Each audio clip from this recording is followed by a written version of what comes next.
ትናንትና ብፁዕ አቡነ ቀውስጦስ መገኘታቸው ሐዲሳትን እንደ ውዳሴ ማርያም እየጸለዩ የተማሩ ናቸው። ደብረ ሊባኖስ ታሪካቸውን አውቃለሁ።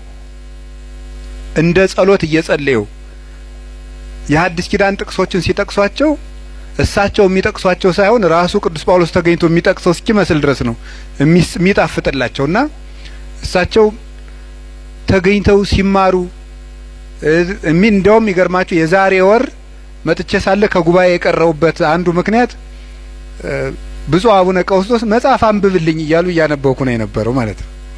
መጽሐፍ እስኪ አንብብልኝ ብለው እሳቸው በዚህ ጊዜያቸው ያነባሉ። የእኛን ውርደት ተመልከቱ ማለት ነው። እስከ ምሽት ድረስ እያነበብን አንብብልን መጽሐፍ እያሉ ያስነብባሉ። ጥያቄ ይጠይቃሉ በዚህ እድሜያቸው እና መምጣታቸው እጅግ መልካም ነው። አንድ ነፍስ የወደደችውን ያልኩኝ ሊቃነ ጳጳሳት ወደ ትምህርት ወደ ማስተማር መምጣታቸው እጅግ መልካም ነው። ደስ ብሎኛል።